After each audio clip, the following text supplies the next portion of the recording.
نبی آتے تھے اپنے ساتھ دین اور دین کی محنت لاتے تھے. جب محنت ہوتی تھی زندگیوں میں دین آتا تھا. نبی جب چلے جاتے تھے تو محنت کا سلسلہ منقطع ہو جاتا تھا. محنت کا سلسلہ منقطع ہونے پر یہ صفات اور دین زندگیوں سے آہستہ آہستہ نکلنا شروع ہوتا. صرف دین نہیں نکلتا تھا، اس کی جگہ بے دینی لے لیتی تھی. جب وہ بے دینی، جب شرک، نافرمانیاں، بد اخلاقیاں، معاشرت کی گندگیاں، معاملات کی الجھنیں، اغراض اور دنیا پرستی اور دنیا طلبی اور جاہ طلبی جب اپنی انتہا کو پہنچ جاتی تھی، پھر اللہ کو اپنی مخلوق پر ترس آتا، پھر خدا ایک نبی کو بھیجتے. امام بخاری رحمۃ اللہ علیہ فرماتے ہیں، بخاری شریف میں موجود ہے، کلما ہلک نبی خلفہ آخر. جب ایک نبی تشریف لے جاتے دوسرے نبی آتے، پھر وہ نبی اپنے ساتھ دین اور دین کی محنت لاتے، محنت کرتے، آہستہ آہستہ لوگوں کی زندگی کا رخ صحیح ہوتا، لوگوں کی زندگیوں میں دین آنا شروع ہوتا. دین آتا، اللہ کی مددیں آتی، خاندان، افراد، مجمع اور امتیں کامیاب ہوتی جو نبی کی بات مانتی. لیکن جب نبی چلے جاتے محنت کا سلسلہ منقطع ہو جاتا، پھر دین نکلنا شروع ہوتا. دین نکلنا شروع ہوتا تو بے دینی کی جتنی چیزیں وہ سب زندگیوں میں آتی، پھر وہ اپنی حدوں کو پہنچتی، اللہ کو ترس آتا. یہ سلسلہ برابر محمد الرسول اللہ صلی اللہ علیہ وسلم کی بعثت تک چلتا رہا. نبی آتے، اپنے ساتھ دین لاتے، دین کی محنت لاتے، محنت کے نتیجے میں دین زندگیوں میں آتا، اور اس دین پر اللہ کے جتنے وعدے اللہ اپنے وعدوں کو پورا فرماتی. اسی لیے قرآن کہتا ہے ڈنکے کی چوٹ، یا ایھا الناس، یا ایھا الناس ان وعد اللہ حق، یا ایھا الناس ان وعد اللہ حق. لوگوں، اللہ کے وعدے حق ہیں. فلا تغرنکم الحیات الدنیا ولا یغرنکم باللہ الغرور.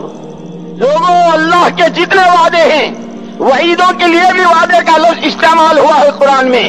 تمام وعدے، تمام وعیدیں حق ہیں، حق ہیں، حق ہیں. تمہاری زندگی کے مختلف حالات، اسی لیے اللہ نے کہا والسماء بنيناها بعيد وإنا لموسعون والأرض فرشناها فنعم الماهدون ومن كل شيء خلقنا زوجين لعلكم تذكرون. ہم نے ہر چیز کا جوڑا بنایا ہے، آسمان زمین کا جوڑا، چاند و سورج کا جوڑا، سردی گرمی کا جوڑا، مرد و عورت کا جوڑا، عزت و ذلت کا جوڑا، علم و جہالت کا جوڑا، توحید و شرک کا جوڑا، اخلاق و بد اخلاقی کا جوڑا، کامیابی ناکامی کا جوڑا، حالات کی موافقت و مخالفت کا، ہر چیز کا ہم نے جوڑا بنایا ہے. اور آپ پوری دنیا پر نظر ڈال لیں، پوری دنیا میں جتنے انسان آباد ہیں، ہر ایک ان میں سے کسی ایک حال سے وابستہ ہوگا. یا تندرست ہوگا یا بیمار ہوگا، جوان ہوگا یا بوڑھا ہوگا، عزت میں ہوگا یا ذلیل ہوگا، کاروبار خوب اچھے چل رہے ہوں گے یا ٹھپ ہو رہے ہوں گے. پوری دنیا میں جتنے مرد، جتنی عورتیں، ہر ایک ان میں سے کسی نہ کسی ایک حال سے وابستہ. انہیں قرآن یہ کہہ رہا ہے لا تغرنکم الحیات الدنیا، کہ جو جہاں جس حال میں ہے، جو جہاں جس حال میں ہے، اس کا وہ حال اسے دھوکے میں نہ ڈالے. مال والے کو مال، حکومت والے کو حکومت، عہدے والے کو عہدہ، تندرستی والے کو تندرستی، جوانوں کو جوانی، جس پہ جو حالات اچھے ہیں ان کے وہ حالات انہیں دھوکے میں نہ ڈالے.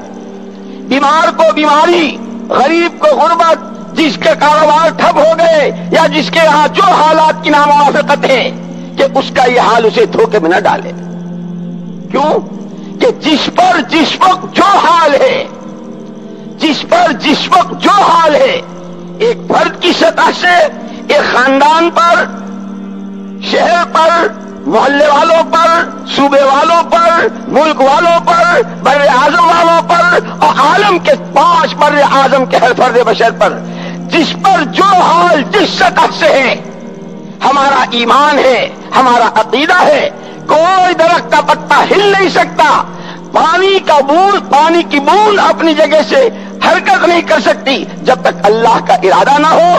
جتنے حالات ایک فرد کی سطح سے لے کر عالم کی 4 سمتوں میں بسنے والے انسانوں پر ہے، صرف اور صرف اللہ ہی کے ارادے اور مشیت سے.